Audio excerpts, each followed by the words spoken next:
오늘 우리가 나눌 은혜의 말씀은 로마서 8장 18절 말씀입니다.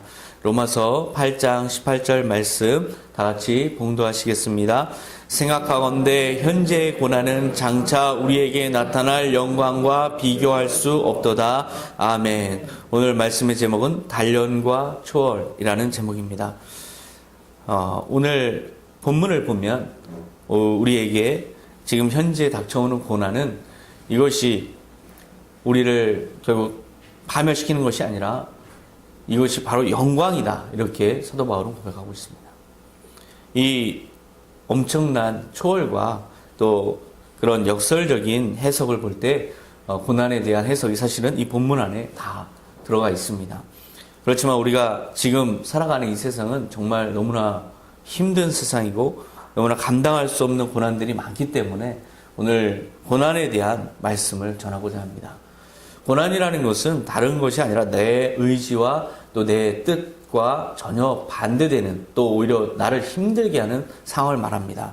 아주 부정적인 상황이 전개되는 것인데요. 열심히 노력했지만 오히려 그것이 헛된 노력이 되어버렸을 때, 열심히 뭔가를 추구했지만 그것이 물거품이 되었을 때, 그리고 잘해주던 사람이 오히려 나를 힘들게 할 때, 이런 것들이 고난입니다. 그리고 여러 가지 상황들이 여러분이 생존을 위협하는 상황들도 있습니다. 경제적인 어려움, 사업의 어려움, 그리고 아무리 노력해도 풀리지 않는 인생, 이런 것들이 전부 우리에게 고난입니다. 심하게 무례한 사람이 있다 한번 생각해 보세요. 심하게 너무 무례해서 도저히 상대하기 어려운 사람들이 있습니다. 어처구니 없이 개념 없는 사람도 있고요. 정말 너무나 꼰대 같은 사람도 있습니다. 제가 지하철을 탔는데 어떤 할아버지께서 저한테 막 쌍욕을 하시는 거예요. 붙었다 이거죠. 그러니까 이렇게 기둥에 이렇게 좀 붙었는데 그 앉아 계신 분이 저한테 막 쌍욕을 하시는 거예요. 막 머리에 뭐 피도 안 마른 것이 젊은 것이 뭐 하면서, 그래서 너무 어이가 없잖아요. 그래서 좀 잠깐 제가 너무 더우니까 좀 저쪽으로 좀 가주시겠어요? 이러면은 다 이해가 되는데요. 그래서 제가 저한테 이렇게 너무 심하신 거 아닙니까? 그랬더니 이 뭐한 것이 나한테 지금 가르치자더라! 뭐 이런 식으로 이야기 하시는 거예요.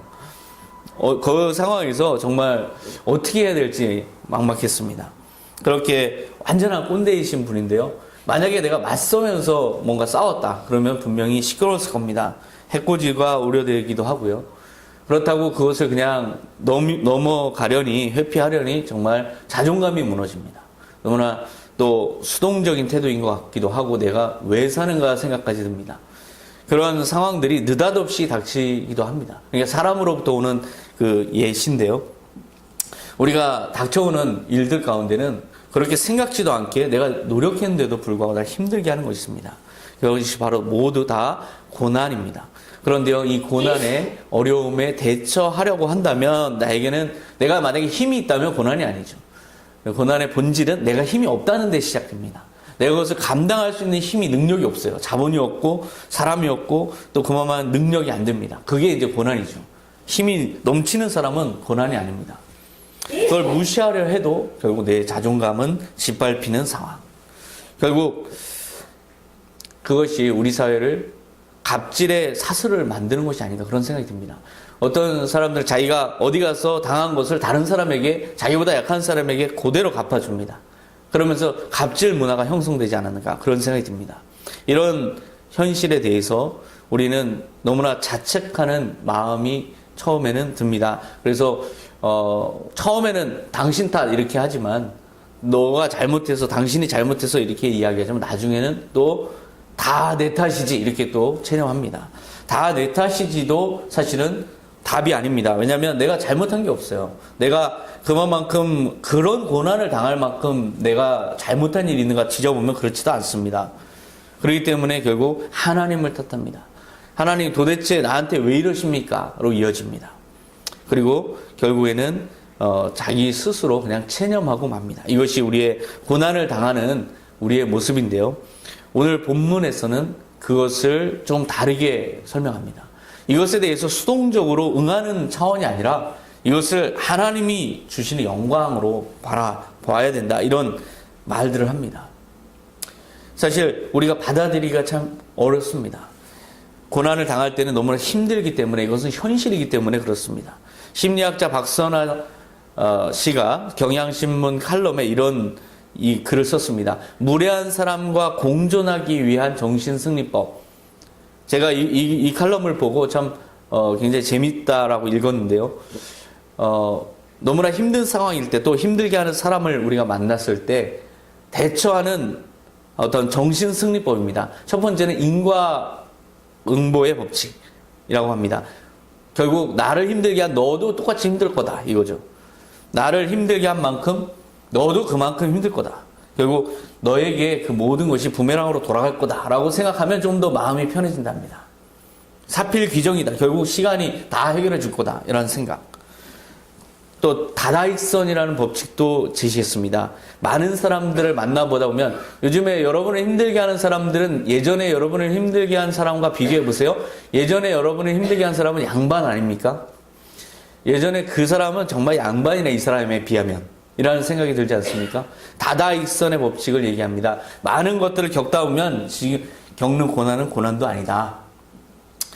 그러니까 결국 내가 이 모든 일들을 겪어 나가는 것은 나에게 도움이 된다라는 그런 생각을 가지라는 그런 이야기를 했습니다.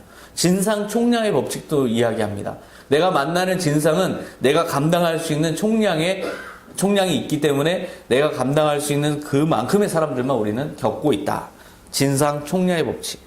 그런데요, 이것은 좀 자칫 다르게 이야기하면 내가 너무 지금 힘들게 생각한다는 것은 내가 문제가 아닌가라는 그런 오히려 역효과가 나는 그런 생각 아닌가 생각이 듭니다. 즉 진상 총량이 있는데 내가 그것을 넘어서서 고통으로 느낀다는 자체가 내가 이걸 감당할 능력이 안 되는 걸 그대로 드러내는 것이 아닌가라는 오히려 반대되는 생각도 가능해서 이거는 좀 기각하고 싶습니다.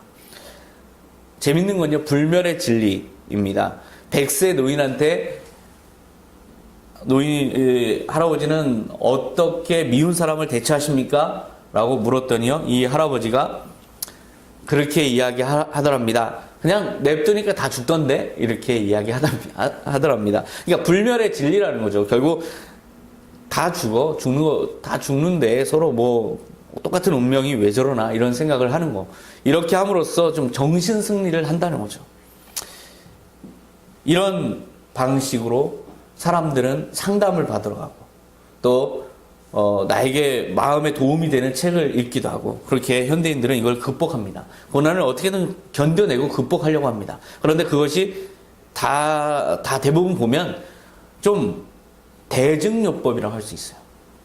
예를 들면 상담을 받으러 가면 현실은 바꾸지 못합니다.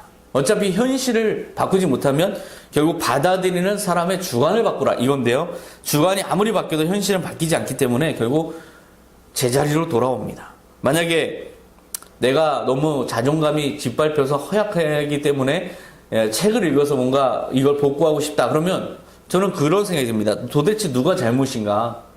자존감이 짓밟힌 게 잘못인가? 아니면 짓밟는 사람이 잘못인가? 짓밟힌 사람한테 마치 그것을 잘 극복해야 된다라고 하는 것과 같은, 즉 현실은 전혀 변하는 게 없는데 그것에 대한 개혁은 없이 대증요법이 아닌가 그런 생각이 듭니다.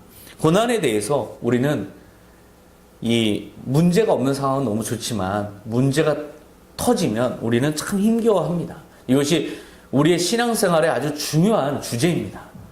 우리의 기도의 대부분이 뭡니까? 고통 없이, 고난 없이, 힘든 거 없이 이 모든 일들에 주님 축복하여 주시옵소서. 이거 아닙니까? 주님께서 우리를 축복해 주시는가? 그런데 왜 고난은 당하게 하시는가? 이것이 오랫동안 기독교 역사에서 제기되어 온 질문입니다. 도대체 나는 열심히 하나님을 믿는데 왜 하나님은 나에게 고난을 주시는가? 왜 사람들은 다 성실하고 선하게 살아가고 있는데 왜 저런 사람들이 저런 어려운 일들을 겪어야 되는가? 이것이 성경에 대해서 오랫동안 사람들이 제기해온 질문입니다. 그 질문에 대해서 오늘 본문은 이 고난 자체에 대한 정의를 바꿉니다.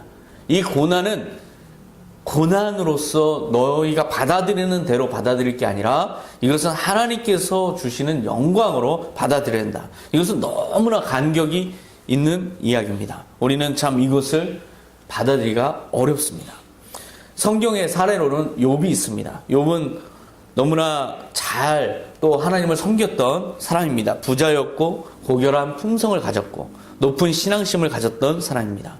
그런데요, 어느 날 갑자기 고난이, 너무나 큰 고난이, 감당할 수 없는 고난이 닥칩니다. 자식들은 하루아침에 몰살당합니다. 어떻게 하루아침에 자식들이 몰살당할 수 있습니까? 너무나 고통스러울 겁니다. 모든 걸 잃은 겁니다. 자식은 자기의 영원한 생명줄인데요, 그것을 잃었다는 것은 결국 모든 것, 자기의 존재의 의미를 잃은 겁니다. 재산을 다 잃습니다. 재산은 자기를 보호해주는 이 세상에서의 안정장치인데 이것을 다 잃었습니다. 온몸에 피부 종기까지 나서 온몸을 긁어야 되는 그런 상황, 이것을, 병을 이길 방법이 없는 그런 상황, 완전히 고난 속에 빠집니다. 도저히 이해가 안 되는 상황입니다. 오죽했으면 아내가 이렇게 이야기합니다. 욥기 2장 9절에 보면 그의 아내가 그에게 이르되 당신이 그래도 자기의 온전함을 굳게 지키느냐, 하나님을 욕하고 죽으라. 이 얼마나 울분에 찬 말입니까? 고난이 올 때 인간은 자연스럽게 이 고난에 대해서 이해를 할 수가 없기 때문에 이렇게 분노와 정죄의 반응을 합니다. 친구들이 왔습니다. 빌닷이라는 친구는 이렇게 이야기합니다. 욥기 8장 4절에 보면 내 자녀들이 주께 죄를 지었으므로 주께서 그들을 그 죄에 버려두셨나니. 그러니까 죄로 인해서 너가 힘든 거다. 엘리바스라는 친구도 욥기 4장 7절에 보면 한번 생각해 보아라. 죄 없이 벌받는 자가 누구인가? 정직한 자가 망한 적이 어디 있는가? 심은 대로 거둔다. 뭔가 내가 잘못된 일이 생기면 우리는 그렇게 생각합니다. 내가 뭘 잘못했지? 물론 그것은 자기를 반성케 하기 때문에 좋은 질문입니다. 그러나 그것이 꼭 맞지는 않습니다. 그래서 우리는 내 자신에 대해서는 그런 질문을 하지 않더라도 이렇게 생각해 볼 수 있어요. 어떤 착한 사람이 어려운 일을 당합니다. 그러면 잘 되려고 그러는 거야 라고 이야기하지만, 악한 사람이 잘못됩니다. 그러면 거의 대부분의 사람들이 그렇게 얘기합니다. 벌 받았어. 이렇게 이야기합니다. 그러니까 우리 마음속에 이미 뿌리 깊은 정죄의식이 있습니다. 이 모든 것이 원인이 있다는 거죠. 악한 사람을 향해서 다 잘 되려고 그러는 거라고 생각하지 않습니다. 그걸 보면 결국 우리에게 마음 깊이 얼마나 정죄의식이 있는지를 알 수 있습니다. 욥은 자기가 무죄하다고 호소합니다. 우리도 그렇게 고난이 왔는데 내가 무죄한데 이 고난을 당했다라고 이야기할 수 있습니까? 그거는 정말 열심히 신앙생활 한 사람만이 할 수 있는 이야기입니다. 욥은 실제로 그렇게 열심히 하나님을 섬겼습니다. 그런데 이런 엄청난 참극이 벌어진 상황에서 풀리지 않는 의문이 드는 거죠. 왜 욥은 까닭 모를 고난을 당할 수밖에 없었는가? 성경에서는 그것을, 이유를 찾을 만한 단서를 줍니다. 욥은 두려워했다. 내면에 두려움이 있었다. 죽음과 망함에 대한 두려움이 있었고 그 연약함을 파고들어서 사탄은 그것을 시험의 대상으로 삼았다. 그래서 욥이 고난을 당했다 라고 추정할 만한 그런 성경 말씀들이 있습니다. 욥기 1장 9절에 보면 사탄이 여호와께 대답하여 이르되 욥이 어찌 까닭 없이 하나님을 경외하리까? 이제 주의 손을 펴서 그의 모든 소유물을 치소서. 그리하시면 틀림없이 주를 향하여 욕하지 않겠나이까? 소유물을 치면 욥이 자기가 두려움에 빠지면 하나님을 욕하고 자기의 믿음의 실상을 드러낼 것이다. 인간의 연약함을 파고드는 그런 시험 요청입니다. 두려움은 우리가 피할 수가 없습니다. 두려움을 안 가진 사람이 없습니다. 어떠한 사람도 다 두려움이 있습니다. 그런데요, 두려움을 피할 수가 없는 이것 때문에 시험이 왔을까? 욥도 사실은 3장 25절에 이렇게 이야기합니다. 내가 두려워하는 그것이 내게 임하고 내가 무서워하는 그것이 내 몸에 미쳤구나. 그래서 욥은 자기의 두려움이 결국 시험의 고난의 단초가 아닌가, 이런 상상을, 우리가 이런 추론을 하게 만듭니다. 사실 두려움이라는 것은 하나님을 믿지 않는 것입니다. 우리가 두려워한다는 것은 뭔가 고난을 두려워하고 어떤 나쁜 일을 상상하면서 그것에 대해서 무서워한다는 것은, 이것은 하나님의 함께 하심을 그 순간은 잊어버리는 그런 모습입니다. 원래 인간이 창조됐을 때 두려움이 있었을까요?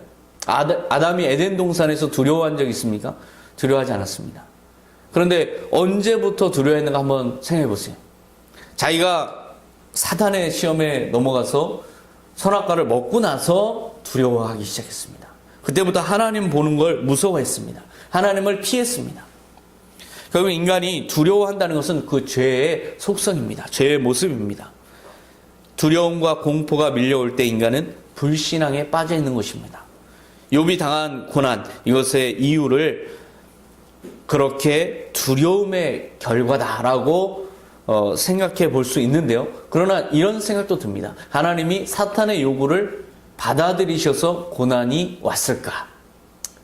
사탄의 요구를 받아들이셔서 고난이 겪을 수밖에 없었을까? 욥이 고난을 겪을 수밖에 없었을까? 저는 그것이 이유의 전부라고 생각하지 않습니다. 그것이 하나의 어떤 요소를 구성할 수는 있지만 그것이 하나님이 욥에게 시험을 허락한 결정적 동기라고 생각하지 않습니다. 욥이 두려워하는 연약함 때문에 자동적으로 시험이 왔을까? 그것도 동의할 수가 없습니다. 두려움이 있으면 자동적으로 고난이 오는가? 그것은 아닙니다. 결국 분명 어떤 목적이 있습니다. 어떤 의도가 있습니다. 어떤 뜻이 있습니다. 그 뜻이 무엇일까? 고난의 뜻이 무엇일까? 바로 이것이 오늘 주제입니다. 우리가 알고 싶어하는 주제입니다. 왜 고난은 나에게 오는가? 그 뜻이 무엇일까? 오늘 본문에서는 하나님의 영광을 이야기합니다. 고난과 하나님의 영광을 어떻게 곧바로 연결 지을 수 있습니까? 그러나 중간에 그 논리들은 무엇일까? 이것은 상상할 수 있습니다. 욥의 단련, 그리고 욥의 초월, 바로 그것이 하나님의 영광. 바로 그 주제가 저에게 떠올랐습니다. 바로 그것이 하나님이 욥을 시험하시고 고난을 주신 이유다. 예수님께서 말씀하셨습니다. 저 맹인이 나면서 맹인데 저 사람이 누구의 죄 때문입니까? 그랬더니 예수님께서 하시는 말씀이 하나님의 하시는 일을 나타내고자 하십니다. 이것이 높으신 하나님의 뜻입니다. 그러니까 고난이라는 것은 우리를 위한 겁니다. 그리고 고난이라는 것은 우리로 인한 것입니다. 동시성이 있어요. 나로 인해서 고난이 오지만 나를 위해서 오는 겁니다. 그러면 고난의 진정한 물음은 무엇일까? 나에게 고난이 올 때 우리는 무엇으로 받아들여야 되는가? 결론부터 말씀드립니다. 그것은 하나님께서 이러한 질문을 우리에게 던지시는 것이다. 고난이 올 때 여러분은 그 고난을 보면서 이런 질문으로 받아들이시면 됩니다. 하나님이 나에게 질문하신다.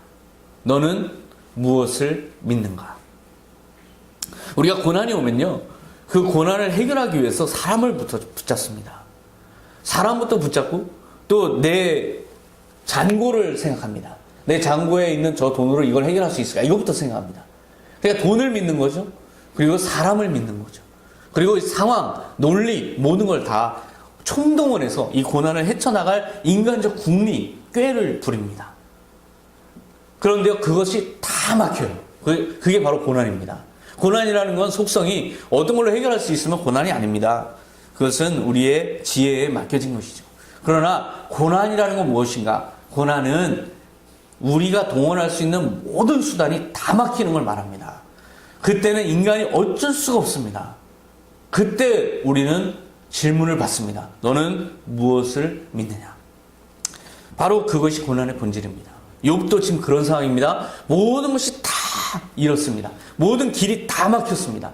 친구들마저도 이것이 너의 죄 때문이다 라고 한다면 더 이상 의지할 수가 없습니다. 친구도 의지할 수 없고, 아내도 의지할 수 없고, 어떤 것도 이제 자기 몸도 의지할 수 없고, 자기 지혜도 의지할 수 없고, 재산도 의지할 수 없고, 아들을 의지할 수 없고, 모든 것이 다 완전히 막힌 상황. 이 상황에서 하나님은 천지 만물을 지으신 하나님을 보여주십니다. 이것은 무슨 메시지입니까? 나를 의지해야 된다. 이 메시지입니다. 결국 우리는 고난이 오면 그러한 질문을 받고 있다라는 현실을 인식하고 모든 것을 인정해야 됩니다. 우리의 몸이 어떻게든 내 힘으로 이걸 감당하려는 이 힘을 빼야 됩니다. 겸허하게 하나님을 인정해야 됩니다. 그래서 욥기 1장 21절 욥은 이런 태도로 나아갑니다. 내가 태어날 때 아무것도 가져온 것이 없었으니 죽을 때에도 아무것도 가져가지 못하리라. 주신 자도 여호와시요 가져가신 자도 여호와시니 여호와 이름이 찬양을 받으시기 원하노라. 고난을 당한 자의 완전한 고백입니다. 이것이 바로 고난당하는 자의 바람직한 고백입니다. 고난 속에서도 믿음을 지키면서 욥은 단련되어 갑니다. 그리고 결국 초월합니다. 오직 하나님만이 정의이십니다. 결국 하나님께서 어떤 결과로 갚아주셨습니까? 욥의 믿음을 인정하셨습니다. 그리고 7배의 축복으로 갚아주셨습니다. 욥은 그 전보다 훨씬 더 풍요롭고 행복한 인생을 살았습니다. 더 많은 자식을 얻었습니다. 그러니까 고난만 보면 안 되고 고난 속에서 주님께서 어떤 메시지로 우리에게 오시는가를 봐야 되는데 그 메시지는 바로 무엇을 믿느냐의 질문이라는 겁니다. 그러니까 고난이 오면 이제 준비해야 됩니다. 마음을 준비해야 됩니다. 내가 무엇을 의지해도 소용없다. 이거는 하나님께서 하시는 일이다. 그러니까 처분 대로 하나님이 처분 대로 받겠습니다. 그리고 오직 이 모든 일을 회복시키실 분은 하나님이심을 믿습니다. 그래서 완전히 사람들의 도움을 아예 그냥 애초부터 구해서는 안 됩니다. 오직 모든 걸 내려놓고 하나님이 광풍을 나에게 불어주시는 대로 받아야 됩니다. 그리고 묵묵히 하나님의 뜻을 구하면서 오직 하나님만이 모든 걸 회복시켜 주시고 하나님만이 이 모든 걸 해결해 주실 것이라는 믿음으로 버텨야 됩니다. 견뎌야 됩니다. 이 고난은 나를 위한 것이기 때문입니다. 우리가 연을 날릴 때 한번 생각해 보세요. 연을 날릴 때 바람이 강해야 높이 올라갑니다. 연을 날릴 때 너무 강하게 잡아당기면 어떻게 됩니까? 꼬꾸라집니다. 연은 그냥 떨어집니다. 줄을 너무 힘들다고 놓아버리면 허무하게 날아가 버려서 더 이상 잡을 수가 없습니다.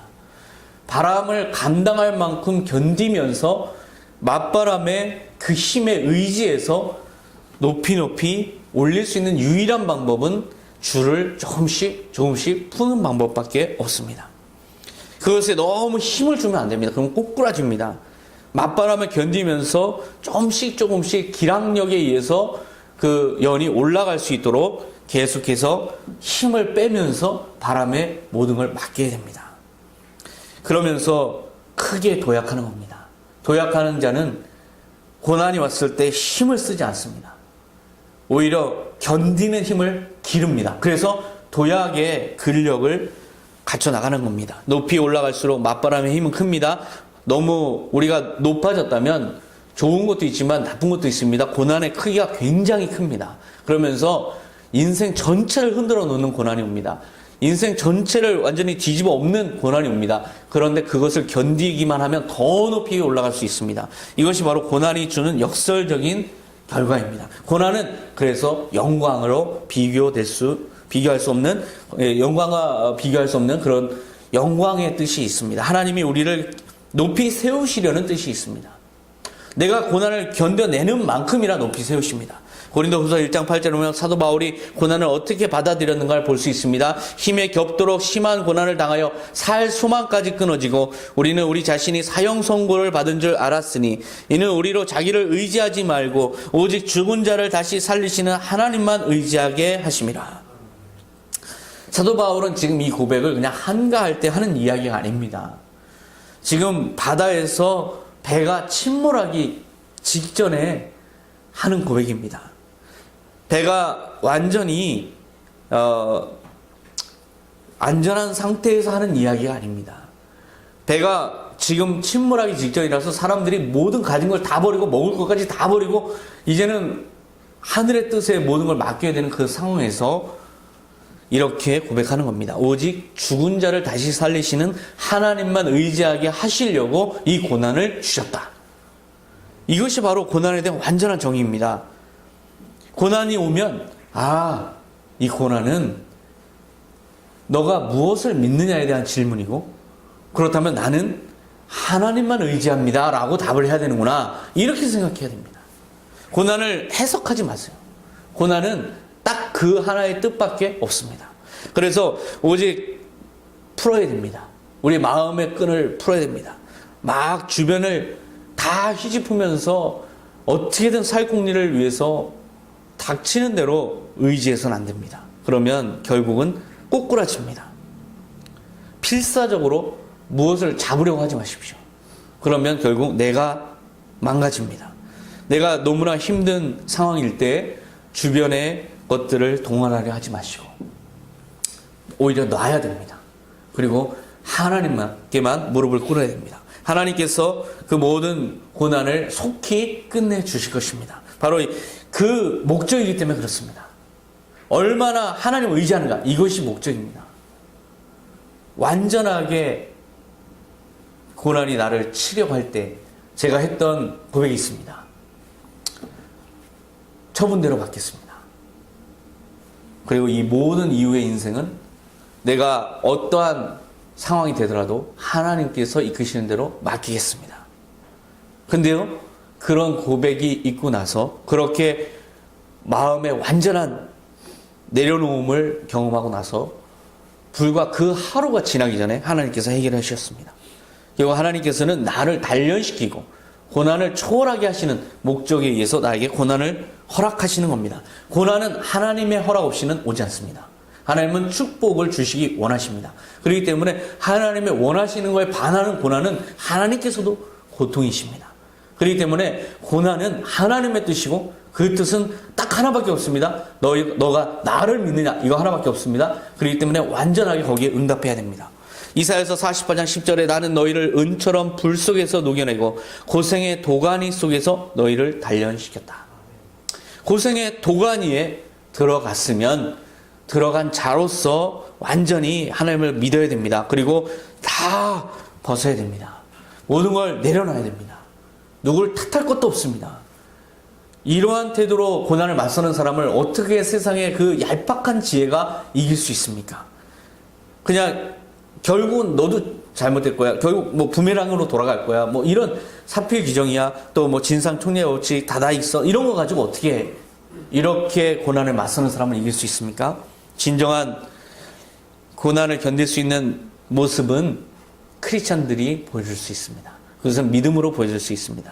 안 될 일도 결국은 주님께서 회복시키셔서 넘치도록 축복하시는 그 영광을 우리가 보게 됩니다. 두려움을 견디는 차원을 넘어서야 됩니다. 이것이 바로 영존의 믿음입니다. 영존의 믿음이라는 것은 두려움을 소멸시키는 능력이고 어떠한 고난도 하나님의 세계 안에서 이해할 수 있는 능력이 바로 영존의 믿음입니다. 그럴 때 비로소 제대로 견딜 수 있습니다. 히브리서 11장 6절 믿음이 없이는 하나님을 기쁘시게 하지 못하나니 하나님께 나아가는 자는 반드시 그가 계신 것과 또한 그가 자기를 찾는 자들에게 상 주시는 이심을 믿어야 할지니라. 반드시 그가 계신 것, 여기에 포커스가 있습니다. 제가 이 말씀을 언급할 때마다 여러분은 반드시 그가 계신 것과 이 부분을 초점을 두셔야 됩니다. 그리고 상 주시는 이시다, 이걸 초점을 두셔야 됩니다. 반드시 그가 계신 걸 언제 인정해야 됩니까? 좋을 때는 인정합니다. 하나님이 이렇게 나에게 축복을 주셔서 다 잘된다. 이건 누구나 다 인정합니다. 그런데요, 내가 죽음의 고통을 주는 고난의 도가니 안에 있을 때 인정해야 됩니다. 사람들이 다 나를 떠날 때 인정해야 됩니다. 모든 것이 풍비박산 나는 그 상황에서 하나님의 계심을 인정해야 됩니다. 내가 손해보는 그 상황에서 하나님의 계심을 인정해야 됩니다. 그런 사람에게 상 주신다. 이것이 하나님의 단순하면서도 변함없는 약속입니다. 그래서 우리는 고난을 당할 때마다 이것이 나에게 견딜 수 있는 힘을 기르게 하시는 하나님의 뜻이 있구나, 단련의 뜻이 있구나 라고 생각해야 됩니다. 묵묵히 견뎌내면서 나는 끝까지 주님의 선한 청지기로 살아야겠다 라는 마음의 허리띠를 동이는 그런 모습이 필요합니다. 고난은 하나님께서 우리에게 허락하시는 고난은 총량이 있어요. 왜 총량이 있을까요? 그냥 추정이 아닙니다. 하나님은 각 사람에 대한 뜻이 있습니다. 그 뜻만큼 역할을 감당할 수 있는 믿음을 허락하십니다. 그리고 그 믿음만큼 고난을 주십니다. 그러니까 고난 총량이 있는 겁니다. 내가 큰 일을 감당했다면 더 큰 고난을 당할 수 있습니다. 그러나 작은 일을 감당해야 된다면 작은 고난을 이겨내는 그 능력을 기르는 겁니다. 그렇기 때문에 그 사람의 그릇만큼의 고난의 총량이 있습니다. 고난이 그렇기 때문에 축복입니다. 결국 우리가 예를 들면 여러분이 하버드 대학을 갔습니다. 그러면 하버드 대학이 여러분에게 계획하고 있는 교육의 총량이 있습니다. 그러면 그 교육이 너무 힘들다 그래서 이거 고난이라고 생각할 사람 있습니까? 고난이라고 생각하시겠습니까? 여러분이 거대한 기업가가 돼야 합니다. 그래서 그만큼의 고난이 주어집니다. 그 고난을 힘들다고 하겠습니까? 믿음이 있으면 고난이 아닙니다. 고난은 믿음 없는 사람이 고난이다라고 하는 것이죠. 고난이라는 것은 결국 나로 인해서 생긴 것이고 나를 위해서 오는 것입니다. 그것은 나에 대해서 영광입니다. 그래서 오늘 본문이 풀려나갑니다. 고난은 장차 우리에게 나타날 영광과 비교할 수 없도다. 예수님이 바로 그런 모습이셨죠. 예수님은 고난당하는 자의 표본이십니다. 고난을 당한 자가 어떤 모습을 가져야 되는가, 그 모든 것을 보여주신 분이 예수님이십니다. 십자가에서 보여주셨습니다. 베드로전서 2장 23절 이렇게 예수님을 묘사하고 있습니다. 그분은 모욕을 당하시면서도 모욕으로 갚지 않으셨으며 고통을 당하시면서도 위협하지 않으시고 정의대로 심판하시는 분에게 모든 것을 다 맡기셨습니다. 이게 고난받는 자의 올바른 태도입니다. 우리에게 힘들게 하는 사람, 그 사람이 무슨 죄가 있습니까? 그 사람이 활용되고 있는 겁니다. 그 사람을 통해서 그렇게 고난을 주시는 하나님께 감사한다면 그 사람이 정말 미워지지 않습니다. 오히려 그 사람을 위해서 기도할 수 있습니다. 그래서 예수님은 로가복음 23장 34절에 예수께서 이르시되 아버지 저들을 사하여 주옵소서 자기들이 하는 이것을 알지 못함이니이다. 그 사람들을 위해서 기도하셨습니다. 십자가에 못 박는 자들을 기도할 수 있다. 위해서 기도할 수 있다. 이것이 초월의 차원입니다. 우리가 고난의 본질을 이해한다면 초월의 차원으로 나갈 수 있습니다. 당연히 단련받아야 되고요. 당연히 초월의 차원으로 갈 수 있습니다. 이 모든 고난은 나로 인해서 나를 위해서 오는 고난이기 때문에 이 고난에 대해서 고난을 위해서 활용되는 사람들, 활용되는 환경에 대해서 우리가 정죄하거나 저주하거나 그것을 위협하거나 그것에 대해서 모욕으로 갚으려고 할 필요가 없습니다. 그것은 결국 우리에게 축복이기 때문에 그렇게 힘들게 하는 자들을 향해서 위협하거나 보복하려고 한다면, 보복 감정이 생긴다면 나의 축복을 내가 걷어차는 것이 될 수 있습니다. 그 모든 고난에 동원된 사람들을 향해서 우리는 정죄하거나 저주해서는 안 됩니다. 그들을 위해서 기도하면서 그 고난을 통해서 얻는 모든 영광이 온전히 나의 것이 될 수 있도록 주님께 감사함으로 이 고난을 고백해야 됩니다. 주님, 이 모든 것에 주님께 맡기고 이 모든 것에 주님께 감사드리며 저 사람들을 주님 벌하지 마시고 축복하여 주시옵소서. 이것이 초월의 차원입니다. 이럴 수 있다면 여러분은 완전한 평안의 세계를 경험할 수 있습니다. 더 큰 고난을 경험한 자는 더 작은 고난이 아닙니다. 더 많은 일을 경험한 사람은 더 적은 일을 경험하는 사람이 힘들어하는 것에 대해서 동일한 감정으로 느끼지 않습니다.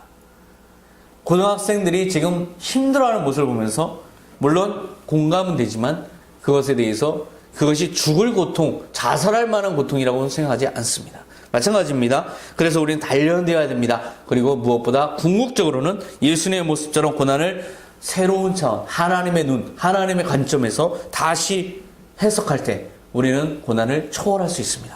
이렇게 고난에 대해서 단련되기를 소망하며 오히려 고난을 초월할 수 있는 여러분 되시길 다 축원합니다. 기도합니다. 하나님 아버지 감사합니다. 오늘도 주님께서 함께해 주셔서 우리의 고난을 어떻게 바라볼 것인가에 대한 새로운 관점을 주시니 감사드립니다.